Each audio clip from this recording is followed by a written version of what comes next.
Ben's answer was lost in a roar of applause so startling in its passion, muted though it was and very far away, that Ben turned to the machine as to a living creature.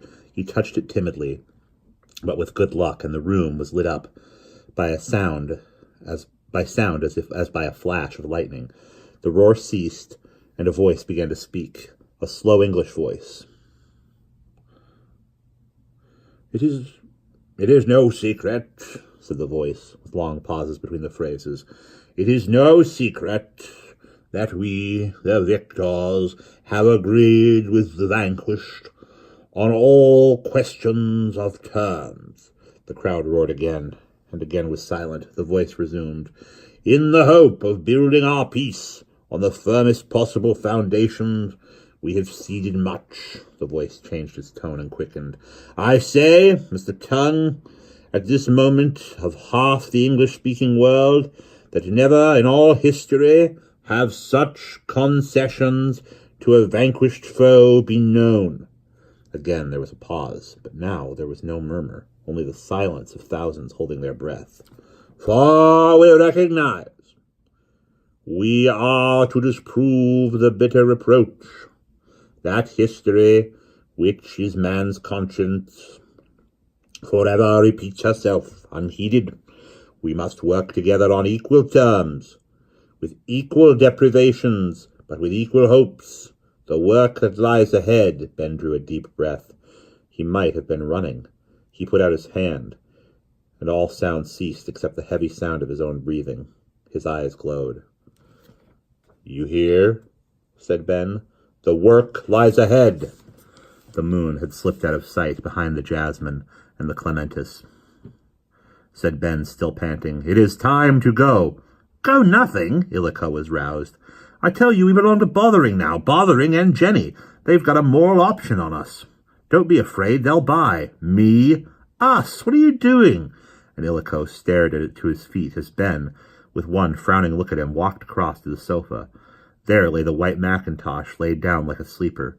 Ben stooped and picked it up. Ben! Illico felt as though an invisible rope was running through his hands at a great rate, burning them. At the end of it hung his treasure, his loot, hauled back to civilization, to exploitation, to the bank. Was he to lose his treasure after such sweating toil? Don't you understand, Campion? They've let them in on it. My God, Ben, don't be crazy. You can't commercialize any idea without backing. I don't care what it is, pills or plays or the kingdom of heaven. You've got to have backing. We get the idea, they stock it, the public buys. It's the rule. You can't break it. You'd be frozen out.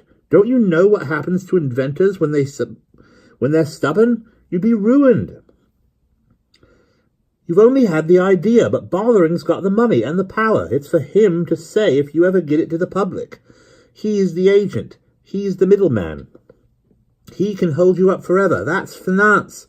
That's business. That's the way the world's run. Look at diamonds. Look at Columbus. Ben, you've got to listen, cried Illico in his agony. Help me, said Ben, his arms in the mackintosh. Don't stand there like a bloody scarecrow. Illico was near tears. But Ben waited, his arms stretched out. He seemed to focus upon himself, all the grey fadings of the moonlight, till he shone so white in the room that he startled the darkness. He was inhuman. It was impossible to disobey him. Illico found himself adjusting the mackintosh, buttoning it and belting it about the ludicrous, terrifying figure. Yet, because he was Illico and had Irish blood in him, kicking to the last against the inevitable. Let it go for tonight, at least. There's a good chap. Now my hat, remarked Ben. Illico fetched it and gave it to him and said, I'm not coming with you. Ben took the hat and turned toward the door. Illico pursued him. You do understand, don't you, he snarled, that you're ruining me? If you sneeze in their faces, for that's what it comes to, I'll be dropped even before you are. Then where are we? Ben opened the door and went out. Illico caught it as it swung in his face. We can't get every mortal thing we want from them, he was still passionately addressing Ben's back. Or we can get every mortal thing we want from them, he was still passionately addressing Ben's back, but not by shock tactics. Believe me, you cannot dictate to dictators. Ben crossed the landing and went down and went on down the stairs. "Oh, well, have it your own lunatic way," said Illico savagely, and followed his leader. And that's the end of chapter 18.